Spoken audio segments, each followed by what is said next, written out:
अच्छा, अब जब तुम लोग का पूरा डेटा कलेक्ट हो चुका है तो तुम्हारा डेटा कुछ इस तरह से दिख रहा होगा। जो भी मेथड तुमने यूज किया होगा, कैप मेथड यूज किया होगा, स्वाट या पेस्टल, ठीक है ना। मैंने कैप मेथड का डेटा लिया हुआ है तो उस हिसाब से मैं समझाऊंगी। मैं एक एक करके समझाऊंगी। तुम्हें सब कुछ करना है, सारा डेटा का तुम्हें पूरा करना है। सबसे पहले तुम्हें हर डेटा में फ्रीक्वेंसी काउंट करना है। फ्रीक्वेंसी काउंट कैसे करोगे? तुम्हारे पास 30 क्वेश्चन है अगर तुमने कैप मेथड लिया हुआ है। ठीक है ना। सपोज K1, वेरिएबल नंबर 1, उसको मैंने रीनेम कर दिया है K1। ओके। तो K1 में मैं जानना चाहती हूँ स्ट्रांगली डिसएग्री कितने लोगों ने किया, माने मेरा जो पहला स्टेटमेंट था उस स्टेटमेंट में कितने लोगों ने स्ट्रांगली डिसएग्री किया हुआ है। सिंपल है, काउंट इफ करोगे। जितना सेक्शन तुम्हें चूज करना है पोर्शन, क्वेश्चन में सारे रेस्पॉन्सेस 75 रेस्पॉन्सेस है, सभी 75 रेस्पॉन्सेस को मैंने चूज किया। उसके बाद स्ट्रांगली डिसएग्री को मैंने कॉमा दे के दिया। तो देखते वक्त मुझे पता चला कि पहले स्टेटमेंट में कोई भी ऐसा इंसान नहीं था, रेस्पॉन्डर नहीं था जिसने स्ट्रांगली डिसएग्री में टिक किया होगा। अब स्ट्रांगली डिस खाली डिसएग्री में देखा गया तो क्या होगा? इक्वल टू काउंट इफ, जितना रेंज मुझे लेना था फर्स्ट क्वेश्चन के लिए मैंने हर सारे रेंजेस लिए। उसके बाद डिसएग्री में मैंने क्लिक किया। क्लिक करने पे मुझे पता चला कि 4 लोगों ने मेरे स्टेटमेंट को डिसएग्री किया हुआ है। वैसे न्यूट्रल में 18 था, 34 एग्री किए और स्ट्रांगली एग्री में 19 था।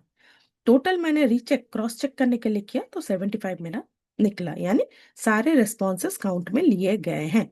मैंने सिर्फ K1 के लिए किया है, तुम्हें पूरा 30 क्वेश्चंस या 50 क्वेश्चंस के लिए एक साथ करना पड़ेगा। और हाँ, ड्रैग करने की कोशिश मत करना, ड्रैग करने पे आंसर चेंजेस हो रहे हैं, एक्चुअल आंसर नहीं आ रहा कभी कभी। उसके बाद आते हैं परसेंटेज। ये तो सिंपल है, तुम्हें भी पता है। Original value divided by the total value 75 into 100, percentage आ गया। अब जो मेन चीज है वो है ग्राफ। ग्राफ इंसर्ट करना तुम्हें आता है इसलिए मैं उसमें नहीं जाऊंगी, ग्राफ वगैरह तुम कर लोगे। सिंपल, यहाँ पे ग्राफ है, पाई चार्ट है, बार ग्राफ है, एरिया ग्राफ है, कॉलम ग्राफ है, कुछ भी यूज करोगे। ये टाइमलाइन तो है नहीं इसलिए टाइम ग्राफ यूज नहीं करोगे। अब आ जाते हैं दूसरे वाले कैलकुलेशंस पे, दैट इज क्रॉनबेक अल्फा। सभी डेटा को कोडिंग कर लेना। कोडिंग माने स्ट्रांगली डिसएग्री को 5 देना, डिसएग्री को 4, न्यूट्रल 3, एग्री हुआ 2, स्ट्रांगली एग्री हुआ 1। इस तरह से कोडिंग करने के बाद तुम्हारा डेटा कुछ इस तरह से दिखेगा। ठीक है। डेटा आ जाने के बाद तुम्हें क्रॉनबेक अल्फा का थोड़ा कॉन्सेप्ट जानना पड़ता है, that is the formula to calculate the internal consistency of the responses. Alpha is equal to K, माने तुम्हारे पूरे क्वेश्चनियर में कितने स्टेटमेंट थे। मेरे क्वेश्चनियर में 30 स्टेटमेंट है, के में 10, ए में 10, पी में 10। तो 30 minus 29, 30 minus 1, 29, 1 minus sum of individual item variance जो है, इंडिविजुअल आइटम का तुम्हें वेरिएंस निकालना पड़ता है। ओके। उसके बाद divided by variance of the total score.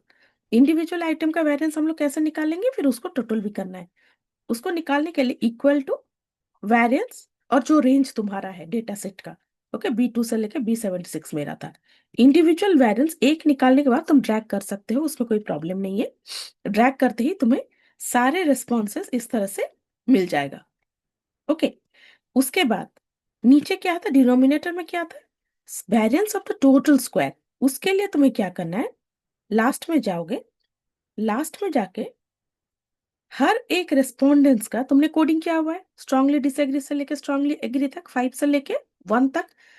उसका टोटल निकालोगे, sum total of the responses.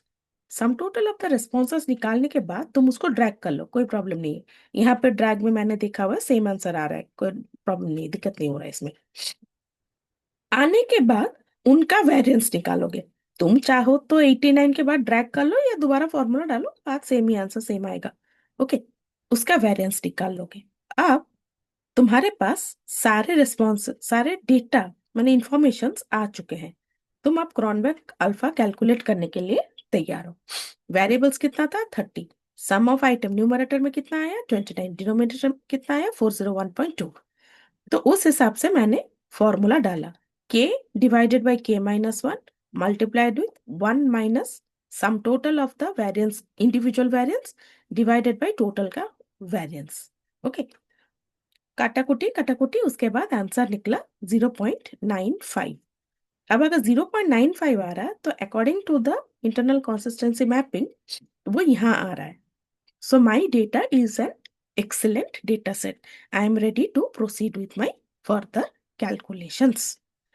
जिनका आएगा 5 यहाँ poor, unacceptable, questionable, इसका मतलब ये है कि your data is not yet ready. You have to collect further information या responses in order to get a good या फिर excellent data set.